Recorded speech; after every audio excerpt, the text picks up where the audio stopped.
As you guys can tell, it's an absolutely gorgeous day out here. Got the mangroves blooming behind us, got beautiful water, not a lot of wind, but that has not been the case for the last 24 hours, at least 18 hours or so. We didn't even get out here. I'm with Captain Dean out here on some flats, and it was heavy thunderstorms, real bad stuff. And so I love it when something that we might have mentioned on the podcast comes a reality, and we can maybe elaborate on it a little bit. Heavy thunderstorms, lots of noise, lots of lightning. So what's the strategy, right? Well, we've mentioned maybe look for a little deeper water, but you don't want to hear that from me. Captain Dean, talk about what we approached today, and we did hook up with a nice redfish. Yeah, interesting scenario. I mean, it's one of the challenges you're going to be faced with.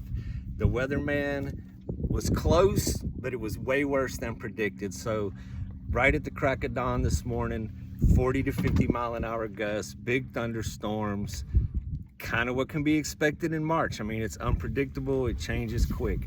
So today we came out, we went to where we normally go just to start looking, the shallowest flats, drifting. We got really high tide right now, so it's a great option to get on these grass beds.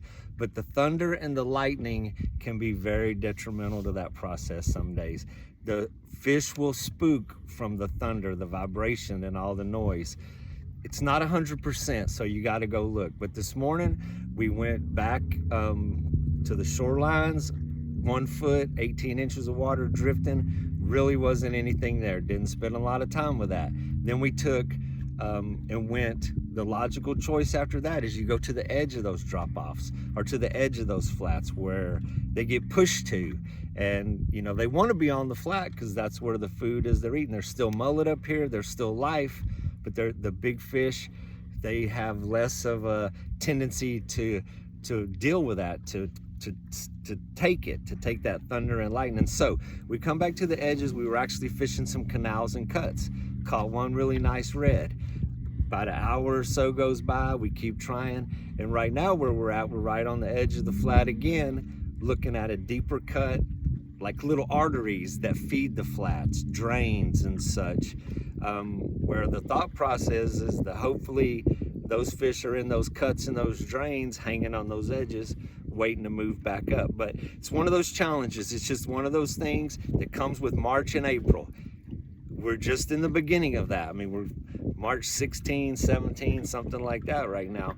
Another week or two of this, and then April, it's going to be some more of that. So dealing with the storms, dealing with spring weather, you got to be ready to shift gears. You can stick with your go-to spots, and it will pay off with a fish. It's what we paid off with one this morning, but we always want more. One is never enough. One is never enough. And just to be clear, you know, we talk about when there's storms and the fish are spooked a little bit. We went into about 4 feet of water, and we're going from the shorelines into the deeper water, and that's where we were getting some bites. Yeah, I mean, and those are not obvious fish. It's a blind cast, and you're casting into deeper water. There's no obvious signs of mullet. There's no obvious signs of bait.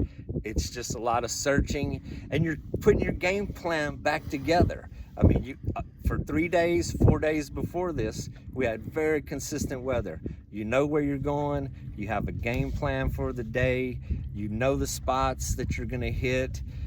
But that got scrambled overnight. Yeah. You're back to the drawing board. So you look at the tide, even the wind this morning has shifted on us, and right now it's coming up again. So just a lot of variety in what you're gonna see and what you're gonna be challenged with over the next few weeks. All right, let's catch some more fish, because the plan is in place. It's been successful, and there's a couple little arteries, as he talked about, right in front of us. So we will update you, but you got to be able to get into that little deeper water after a heavy thunderstorm and a lot of noise. By the way, don't forget to subscribe to this podcast, to the podcast wherever you get podcasts, and don't forget to subscribe to this YouTube channel. We'll keep you updated.